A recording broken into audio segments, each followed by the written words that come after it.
Halo, Assalamualaikum para ekonomia. Ketemu lagi dengan Bu Ati Roisana dalam pembelajaran ekonomi kelas 10. Simak sampai selesai video ini ya. Pada pembelajaran kali ini kita akan belajar pada KD 3.4, yakni tentang permintaan dan penawaran. Pada pembahasan kali ini, tujuan pembelajarannya adalah siswa dapat menjelaskan pengertian permintaan serta penawaran sekaligus ya, mengidentifikasi atau menyebutkan faktor-faktor yang mempengaruhi permintaan dan penawaran, hukum permintaan dan penawaran, grafik atau kurva permintaan dan penawaran, nanti digambar ya, serta pergeseran kurva permintaan dan penawaran, juga pergerakan di sepanjang kurva permintaan dan penawaran. Yang terakhir adalah menentukan fungsi permintaan dan penawaran. Simak ya sampai selesai. Yang pertama yang akan kita bahas adalah pengertian permintaan dan pengertian penawaran. Akan kita bahas sekaligus ya, supaya kalian tahu bedanya apa itu permintaan, apa itu penawaran.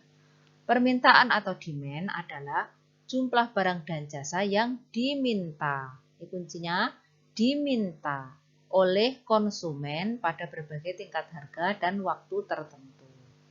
Diminta oleh konsumen. Bedanya apa dengan penawaran atau supply?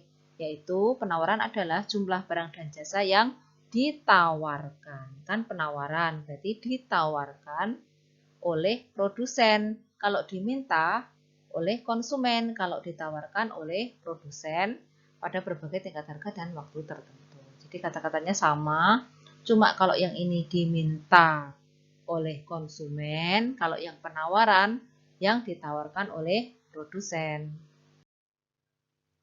Nah, sekarang bagaimana faktor-faktor apa saja yang mempengaruhi permintaan dan penawaran? Di sini Bu Ati menjelaskan langsung ya, menjadi satu tabel seperti ini.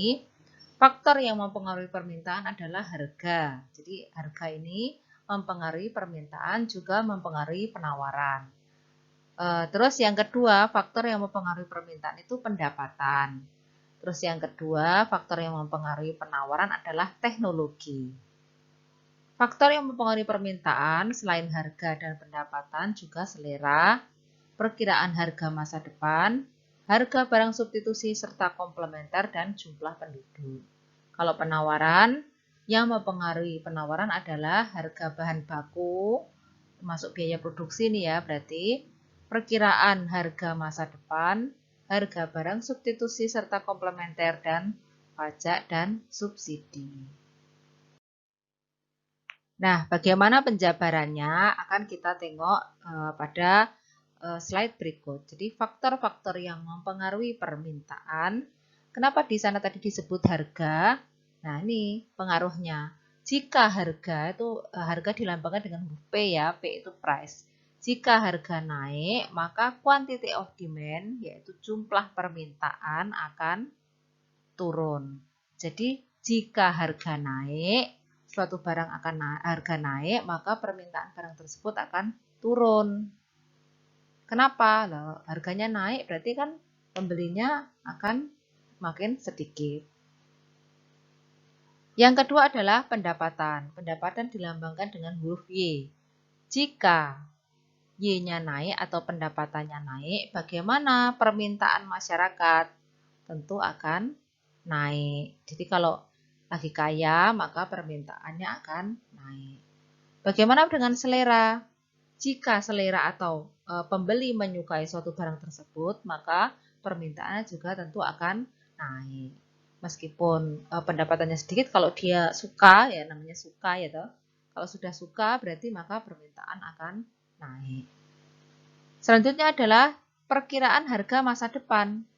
Misalnya nih ya, Ibu kasih contoh, harga sapi minggu depan akan naik. Nih, perkiraan ya ini ya, harga sapi minggu depan akan naik. Misalnya akan ada Idul Adha misalnya ya. Maka permintaan sapi sekarang bagaimana? Naik. Kenapa kok naik? Karena harga sapi minggu depan akan naik. Maka pembeli berbondong-bondong membeli sapi sekarang. Gitu. Selanjutnya adalah harga barang substitusi dan komplementer. Misalnya nih, harga daging sapi naik, sapi naik, maka permintaan daging ayam akan naik. Kenapa naik? Karena daging sapi dan daging ayam itu adalah barang substitusi, saling menggantikan. Jika harga daging sapinya mahal, maka permintaan daging ayam akan meningkat karena konsumennya beralih ke daging ayam. Bagaimana dengan barang komplementer? Jika harga pulsanya naik nih ya, maka bagaimana dengan permintaan HP? Akan turun. Ya, jadi itu ya bedanya kalau komplementer sama substitusi. Komplementer itu saling melengkapi. Jadi HP kalau nggak ada pulsa, nggak ada internet ya nggak bisa jalan. Jumlah penduduk. Bagaimana dengan jumlah penduduk? Jika jumlah penduduknya naik, maka permintaannya tentu akan naik. Bisa dipahami ya? Selanjutnya adalah faktor-faktor yang mempengaruhi penawaran. Kalau yang mempengaruhi penawaran itu berarti hal-hal yang mempengaruhi seorang penjual untuk menawarkan suatu barang. Ya, jadi berandai-andai kalian itu adalah sebagai penjual, ya, penjual ya, kalian sebagai penjual.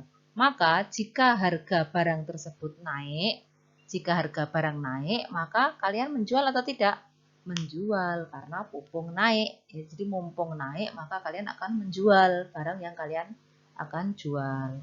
Faktor yang kedua adalah teknologi. Bagaimana dengan teknologi mempengaruhi penawaran? Kalau teknologinya makin canggih, ini makin naik itu maksudnya makin canggih ya. Makin canggih maka penawaran juga akan naik ya, jumlahnya makin banyak karena teknologinya makin canggih nih.